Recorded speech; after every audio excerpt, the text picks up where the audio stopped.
Hello, hello, YouTube. Today we are taking another look at my Eastern Lightning Demon build, and to be fair, I don't really like this build. Not a whole lot. I'm not super fond of it. But I decided I would give him one last grand send-off. I would try to utilize him as a lightning sniper, using the Bolt of Grand Sax as well as the Great Bow, in combination with the Shard of Alexander, the Godfrey icon so that the Ash of War when charged would hit really hard, and then I have the Placidusax's Cragblade as my backup weapon for when things get close and hairy. The build is essentially the same. If you saw the other build video, this is the same thing, just used in a different direction. I like doing that. I like having builds that have variety, that you can just switch a couple components and it's still there, and you can always swap back if it doesn't work out. I do like the versatility. So I thought I would treat you to a few of my successes and a few of my failures. Being a sniper in Elden Ring is actually quite difficult from what I've found. A lot of people are wise to the Bolt of Grand Sax. The game has been out for a good while, and so if they see it coming, it's pretty easy to deal with. Your best bet is to catch people off guard. If you can do that, you can do wonderfully. And this is a little snippet kind of typifying how useful the build can be in the ideal situation. This is not a there's not a whole lot of utility to the build. It's not very versatile by any means. But enjoy this little bit here I have prepared for you.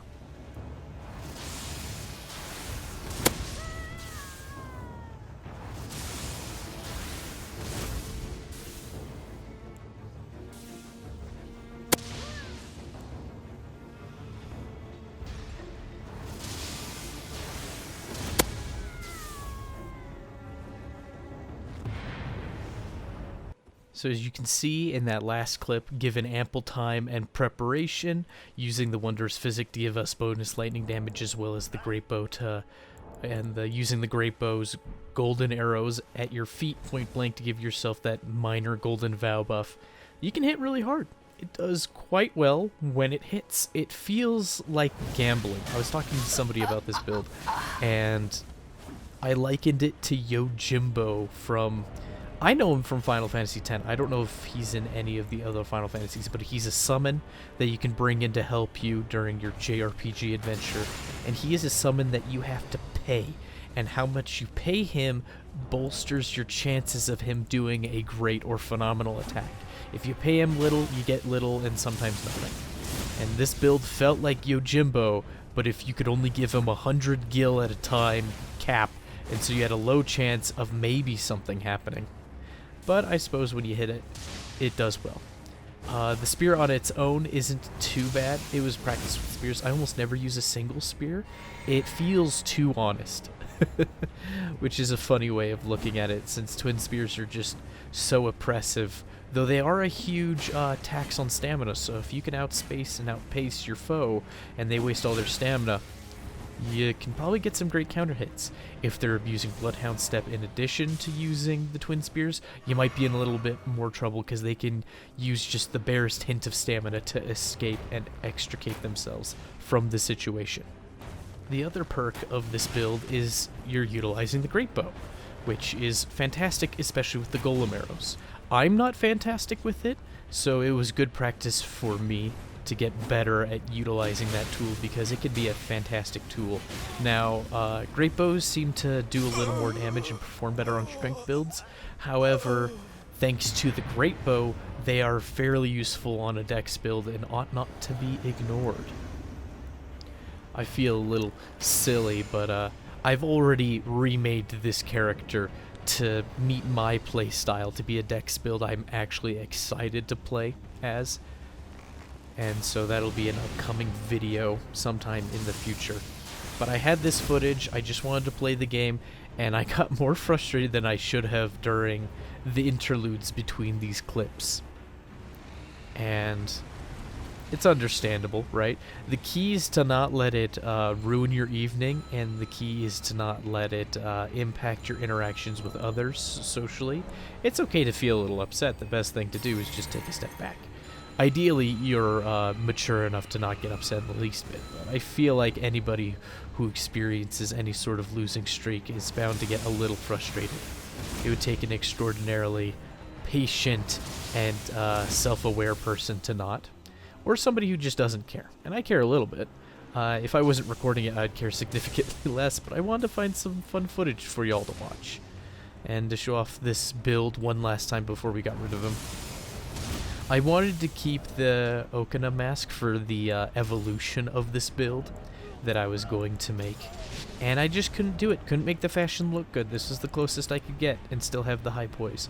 And in the next build, I do sacrifice some poise in favor of fashion, so it may be a less optimized build, but hopefully a more flavorful build, since that's what I should have been doing from the get-go, is creating builds that are stylish, fun, and mostly functional, and maybe have a little bit of lore to them. That's the one thing I'll need to come up with for the next one. But here's, I was talking about Twin Spears earlier. As you can see, every time I attack, I eat up a lot of stamina, but I just have so much oppression. This poor guy can't think to do anything except for back up and hold his shield aloft. That's it. The good old alternating attacks. This poor guy has no poise. They don't stand a chance against such sheer damage and defenses. I can just take their hits willy-nilly. Oh, it feels so bad. I like kind of stared at the camera there with the character model. I'm just like, I don't know how I feel about this. Probably shouldn't have cheered, honestly. I will admit I'm not the biggest fan of these more cowardly builds, or cowardly playstyles, where you hang back and you shoot and you just harass the enemy. It's better than spell spam, but only minutely. Being able to have long-range attacks, I think, is a good part of any build, having that utility, having that option. However, a build centered around it, there was too few situations where I felt like I was actually getting into neat sniper battles or catching people unawares. A lot of dungeons, a lot of close corridors, a lot of situations where the Bolt of Grand Sex is not ideal, especially when you're fighting 2 or 3 people. Just a single spear on its own just doesn't seem to have the moveset required for such a group. I will say this, however. Piercing and lightning damage is a match made in heaven. Piercing damage because it can get counter damage, which is anytime you hit somebody while they're in the middle of an attack animation. I believe it's piercing damage that will get a little bit of a buff for that initial hit, or for any hits that you get that are a counter hit, hitting somebody during their attack animation. And then lightning damage is just good because, you saw that there, 1200 damage. People have relatively low lightning resistance in this game because when you level up, it doesn't go up. You don't get more lightning resistance for leveling. Your lightning resistance is tied specifically to your equipped armor and talismans. And so as a result, lightning damage just does very well against most people. The damage is very good. If they're in the water, it is better. And here I am wanting to hit somebody thundercloud form. And there I go. So sad. But I had to include it because it broke me out of my sulking mood at the time of filming this and made me laugh at myself. It was a great retrospective moment. A good one. But being the sniper build, I would say, is difficult. Not the most fun. However, if you can find those situations and you can be patient like a sniper, you can have a great time with this.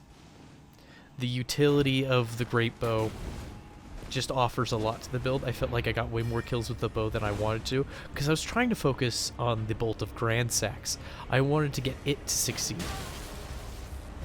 And there we have that initial hit.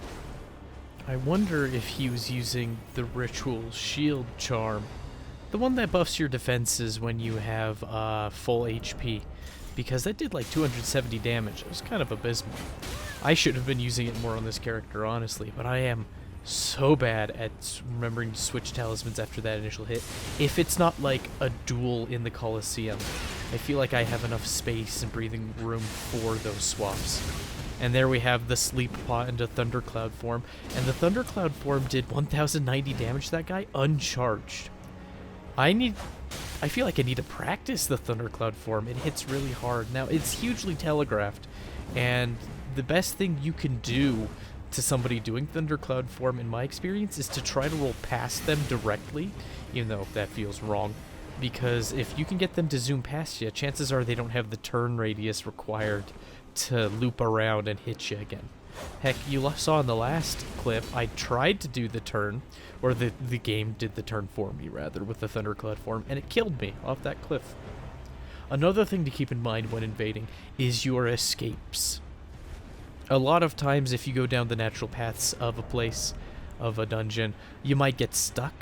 And by stuck, I mean, like, if I had continued up those stairs, I would have been stuck at the elevator. They would have had a lot of time to just bully me, unless I had some tool that forces them to back off to get up that elevator.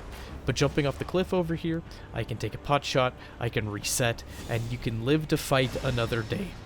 And honestly, it may seem cowardly, and in part it is. However, if you give your chance an opportunity to survive, to heal up, and to play a little more, you will get to where you can fight these people again and maybe learn and replan, calm down, get out of your tunnel vision, or what have you, and practice. Because that's kind of what you're doing, is you're practicing. You're playing the game a little more when you give your chance an opportunity to survive. You learn a few skills on how to survive. Like here, I'm not giving myself nearly enough room to heal, but to be fair, they are very aggressive. They're actually Taunter's tongued. I didn't learn that until like a few moments from now in the footage, where a red shows up out of nowhere. I didn't see the prompt from what I recall, and so he's here to buy me time. I don't understand the methodology of people who want Taunter's Tongue 2-on-2s when they don't seem to be progressing in the game, and they're willing to kill the first guy, but I guess if the first guy lives long enough, he deserves to have a teammate. They're slightly more honorable if I could even say that as an invader, because they're leaving the Taunter's Tongue on and not turning it off as soon as the first invader happens. Now, I am speaking generally about this situation. In this particular instance, I had started the fight by shooting a bow at them immediately and not waving and saying hi first. So maybe they would have had a one-on-one or what have you until the other guy showed up. Couldn't tell ya. Either way, I died, but we won, so I smiled in the end. Here we have another instance of me finally getting an opportunity to snipe. When I was recording the footage for this, every time I thought I had a good clip, I would name it whether or not it would be good for the sequel to my Eastern Lightning Demon video, or whether or not it would make good footage for a sniper dedicated video with the bolt of grand stacks and the great bow. And honestly, I only got like 5 or 6 clips of me actually utilizing any real sniper tactics. Meanwhile, I got like 10 or more clips of reasonable footage for being a sequel to the Eastern Lightning Demon video, so I just blended them together. So we'll go back and forth between me playing with one style over the other.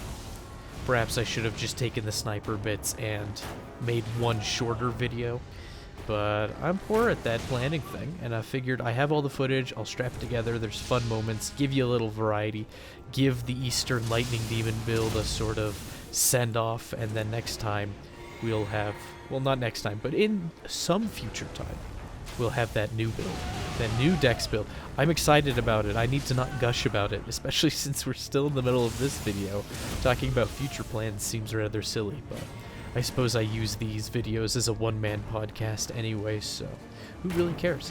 I thought this fellow was giving up, and I felt bad. I was slowing down my attacks. I was like, well, come on, buddy. Give me a little fight. We're having fun here.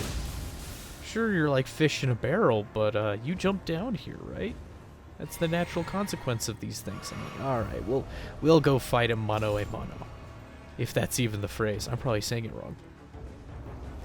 But the King's Cragblade is a really good weapon, and this guy just eats it, because when you play this game enough, you'll learn to identify the Great Sword for Life type characters.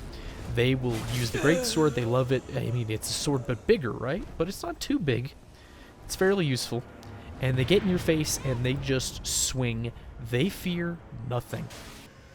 But the heavy thrusting sword is in a similar weight class, and for that guy's armor, me two-handing the darn thing, he couldn't resist it. I don't know if any armor value will resist. If there is a poise value that resists heavy thrusting sword two-handed, then it's a really high poise value and not more common. It's well above 100, it's gotta be. I don't remember the values off the top of my head. I'm sure somebody could correct me on that very easily. But we were able to trade over and over and over, and it wasn't real trading because I would always hit first to interrupt him, and he just kept taking it. Here's another bit of why it's nice to have ranged options. You see how hard that pot chunked him for? I didn't see the number, but the percentage of his health was great. And the lightning pots are just wonderful for that. I feel like on most of my builds, I've gotten to the point where I just put the frost pots on the build, and then I put sleep pots on the build. Just bonus damage and a chunk of damage from the frost pot once, and then just crowd control sleep for when you need people to just chill out or leave you alone or whatever, because people don't like the purple smoke. They try to leave when it's afflicting them. But if it's a dex build, you gotta use the lightning pots, because nobody has good lightning resistance. It seems to hit in an area, and if people are waltzing around in the water, there's a little bit of I want to call it a reverb, but that's probably the wrong word. There's a chain reaction with the water where the lightning will course outward and shock an additional time. Oh, there's the wizard. He only had just shy of 900 HP, so maybe the lightning pot's not that impressive. Lightning pot's still hitting for 400 or 500 damage. That's a solid hit from a distance in an area. If they roll in the water, it's even more than that. But look at me here, utilizing an honest single spear against a host. Single spear is a world of difference from dual spears, I swear. It reminds me of, I wonder, have you ever heard of the Dunning-Kruger effect? It is often represented as a graph, right? And on the y-axis, the vertical axis, it has confidence and an upwards arrow. And then on the horizontal axis, it has knowledge and skill, right? Confidence versus knowledge and skill, right? And the Dunning-Kruger effect starts off as sort of a bell curve shape initially, so it's this nice rounded mountain, and then it goes deep into this valley, and then it has a nice upward incline about 45 degrees, maybe a little shallower than that, right? And that's kind of the shape you have, if you could imagine that in your mind's eye. And so the concept is that as you increase in confidence and knowledge and skills, once you have a little bit, a good amount, but a little bit, you're at the peak of Mount Stupid, right? You have a huge amount of confidence for what you're doing, and you feel like you know it all, right? And then once you start to crest beyond that, as you get more knowledge and more skills, your confidence drops, and they refer to this as the Valley of Despair, right? And then once you start getting more knowledge, skills, and wisdom, they call it the slope of enlightenment, where you're actually getting your confidence back for being actually proficient at the skill and not just assuming you're proficient at the skill because you know a bit, right? And I feel like I've started to hit that point in my Elden Ring PvP, where before I'd go like, oh, I'm good at using the heavy thrusting sword. Oh, I'm good with the dual swords. I can use a greatsword fairly well, or whatever weapons I would pick for what I was confident with, right? And I've gotten to the point where everything's sort of reset in my mind, where I'm like, am I genuinely good with any weapon? No, not at all. Am I better than the average player? I don't know. I don't exactly have a badge on the enemy player to tell me if they're average, if they're actually really competent and I'm just throwing them off. No clue. Absolutely no input or no feedback on that one. So I feel like I'm somewhere in the Valley of Despair, where I've learned a good amount about the game. I play okay, and then just my confidence is shattered in a ton of weapons, where I'm just like, I don't know what to use in certain situations, especially on this dex build. It feels like that feeling is agitated, exasperated is probably the term I should use. And that I don't know what to use exactly. And these boys doing their just big boy pants damage to me. They almost get me. They get real close, but I have just a little bit of backup and enough frustration. I've never used Frenzy Flame Thrust to finish off somebody who's just got a little trickle of health left.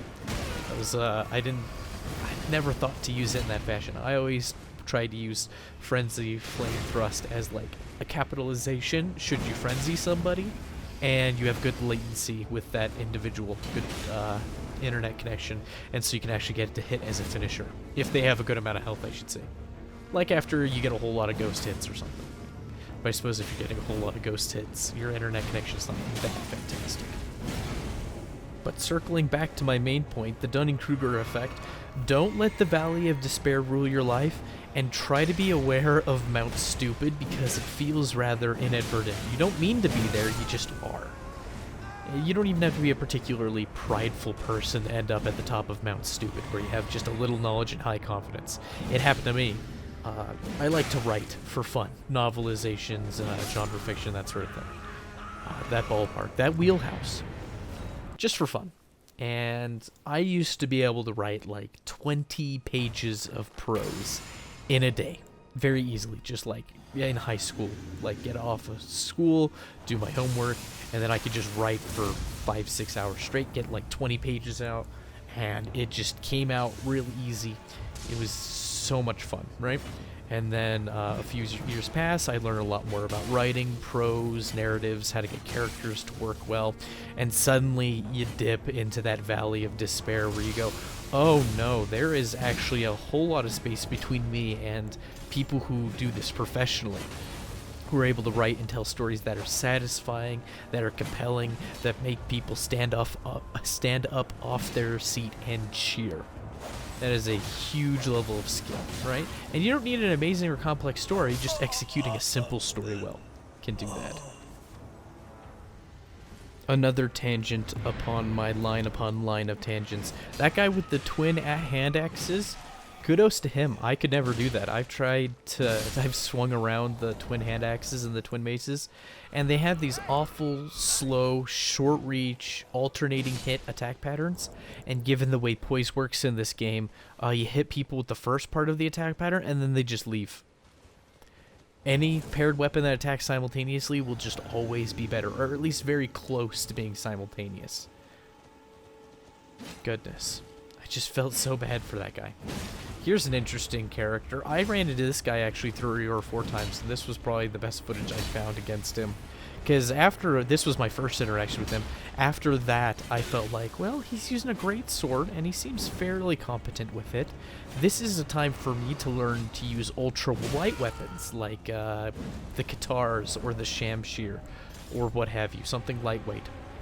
And I was like, I'll fight the Colossal Sword with the ultra-lightweight weapons to practice, you know? And he stomped me thoroughly. In fact, the footage wasn't fun, so I won't be showing it. If I get tossed in a fun way, I'll show it, but it was kind of sad on my part. And so it was a great learning experience going, wow, you genuinely can't trade. You see that flash of blue? That was a wizard up on the hill. I never see the guy, right? But if you're listening just there, he dies, or she. It was a woman, female character. Can't speak. Never can speak. I say that a lot. I need to not say that a lot. But here we finish our little fight here, because I thought we were having a nice little honor fight. He brings in a blue hunter wizard, and I can get spiteful in the moment. So I feel bad, I bow to him, and the duality of man, the strength build, try hard, sweaty armor, gives him the point down when he doesn't deserve the point down. He was just having fun. He's just playing the game. He wasn't doing anything stingy. He wasn't doing anything skeevy or greasy or rude. He was just playing an honest Colossal Sword. After they have patched the crouch poke twice. Honest crouch pokes. Did you see that? Did you see that right there? My second bolt of Grand Sax hit the guy a full second or so after it had passed. I genuinely didn't realize it had killed him in the moment until he fell over dead and the fight was over. Just threw me off. Oh goodness, the latency sometimes in this game. If somebody has over 200 ping, if they're really approaching 300 ping even, it feels like you're trying to fight somebody in a dream when you don't have great control over your dreams.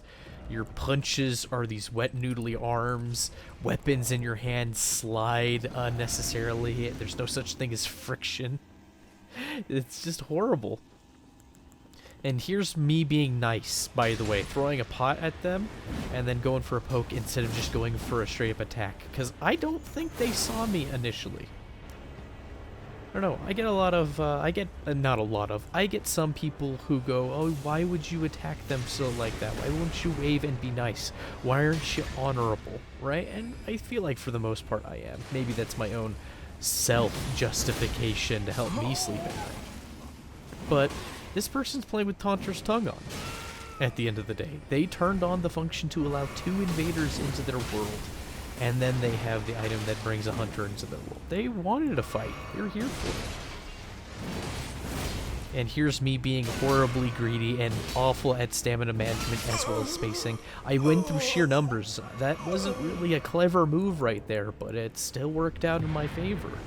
Sometimes you gotta stack the numbers in your favor when you can for when your skill is bad. And by your skill is bad, I mean your skill is just not there. Because you're me and you're filthy casual having fun.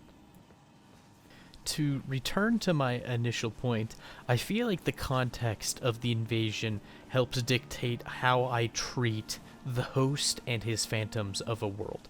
If he's there on his own, it's obviously Taunter's Tongue. He's there for a fight. He probably saw my name pop up because he's waiting for an invasion. I don't know if he's actually trying to progress in the world or if he's looking for regular fights, I suppose. But given he has Taunter's Tongue on, he's expecting regular fights as a part of the challenge. And so it's kind of free game there. Same with Taunter's Tongue when they're doing duos, right? 2-on-2 fights. Now, if there's ever an invasion where it seems like they're just trying to kill enemies and progress through the level, and just given where you are in the world and the map that seems abundantly clear, that's usually when I wave and say hello first, or maybe I do a lightweight hit just to say hi, you know. Don't do anything overly cruel. But given the human condition, TM, and how people are hugely inconsistent as almost a general rule, it's just bound to happen. Sometimes you'll feel nice, and sometimes you will feel not so nice. And given the lack of lasting consequences in a video game, because in your life it doesn't... You doing poorly in a match in a video game isn't necessarily going to ruin your life, and I hope it doesn't. Hopefully your whole financial stability and livelihood isn't tied to whether or not you do well at this particular gank. I guess for some people when it's their job, maybe, but at the same time, if they perform very well and very admirably most of the time, it's forgivable for the occasional loss. But I digress. I feel like I treat people very nice for the most part, however, everyone's prone to inconsistencies. Also, I didn't have a chance to point it out because I was busy rambling from the last clip, but Piercing Fang versus Impaling Strike Greatsword trade-off. It was a very anime moment where he died and I lived, because survivability. And I think this poor dropout guy, that thrust he just did, the one that went past me and looked like it should hit me, I think that was an aim punch. I don't think I've seen an aim punch on the thrust of a claymore before, but if I were to guess, that's where it happened. I feel like you mostly get aim punch on poke weapons like halberds and colossal weapons. I feels like those two classes of weapon get aim punched the worst, where the whole hit will miss because of the aim punch. Feels bad. For them, I suppose. And me. It feels bad when it happens to me, of course. On a somewhat topical but unrelated note, that guy, the host, he used a vacuum slice Ashifor. I don't think I've ever used it intentionally. Maybe I've used it in the open air just to see what it looks like, but I don't believe I've ever used it on an enemy. And I know there's a red version of it that happens on the Valiant Gargoyle's Greatsword, the black wax one. And it's a vacuum slice that's red. I think it's called Wax Cutter? I could be mistaken on that one. I just realized in the lore, or it just occurred to me, that the Black Gargoyles, Valiant Gargoyles, they're servants of Malekith, along with a handful of vulgar militiamen outside the militia, or the handful of militia, the vulgar militiamen outside the Bestial Sanctum, is what I'm trying to say. They'll get to use that red flame that's the little bit of the Rune of Death, or what have you, that burns and chunks people's health. The black knife that the Black Knife Assassins use also does that. Does Wax Cutter do that? I don't know. And if so, I should give that a shot, because that sounds fun. It may be hard to land, but being able to use vacuum slice that chunks your enemy's max HP sounds like it could be neat. I know it's a faith strength weapon. I don't know what the proportions are. I assume it leans towards strength, but I don't actually know. I'll look into that, dear viewer, just because I thought about it. Just because I thought that would be neat to play with different stuff. And I should probably make a build that's all the weapons you never see used build and just cry because of it. There is a world of difference in the game feel when you use weapons that are just kind of middling in terms of how good they are versus weapons that are obviously good and well beloved because they are good. There's a certain sense of control and power that comes with using the meta stuff. And some people hate that there's a meta, and some people love that there's a meta. I'm in favor of there being meta weapons and making them as broad as possible, but also narrowing the valley between the middling stuff and the meta stuff so that somebody who's competent with a mid-tier weapon can just crush people who are bad with high-tier weapons. I would love that. And I think that comes through buffing the bad stuff, not through nerfing the good stuff. Elden Ring already has really high lethality, and it's been tempered a bit, but I think buffing the bad stuff would be the better way to go, because FromSoft has a problem with neutering weapon classes that are okay, instead of neutering the ones that are good or way too good, to where they still need to be usable, but they shouldn't be as overwhelming. Take, the Castus and the Starfist or whatever from last patch 1.08 or whatever, right?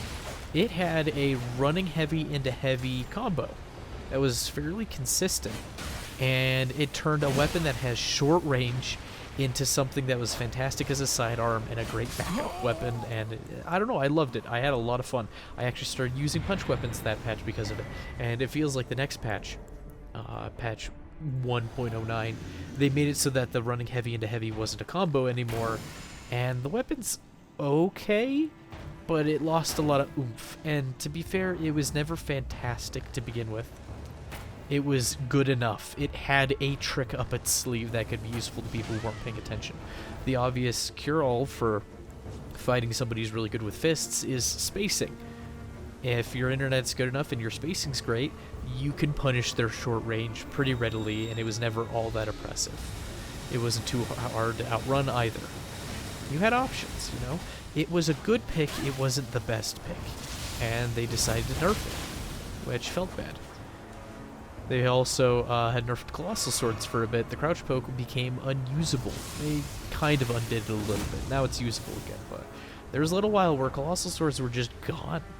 They had ruined them that much. And I want to see as many weapons get good as possible. I want to see hammers be a scary pick. Not overly oppressive, but a good pick, you know, kind of like they were the small hammers like maces and morning stars in Dark Souls 3. You could do very well with a mace. They have you can hit somebody twice, and then if they rolled poorly, you could catch them at the end of the roll just by attacking. Just by stringing those light attacks together. Boom, there's the Thundercloud form doing somewhere around 1,000 damage. Don't know how much he had accrued just before that. But yeah, I really like being able to use those other weapons, and I hope that they do more with it. It feels like this is the game that FromSoft has cared about the most in terms of their patches, so I am optimistic. And even if it doesn't happen, I still had fun along the way. And that's what I think matters, is having fun and goofing off. I heard a phrase from, I think it was Saint Riot. He said something to the effect of sweaty goofing off or try hard goofing off. Like playing hard like a sweaty person, but doing it for the goofs and the gaffs. And I like that mindset an awful lot. And I think that is something to strive for, is to just have fun with it and don't let losses or perceived unfairness get you down, right? Because there's always next time. Allegedly, there's always a next time. And here's this guy.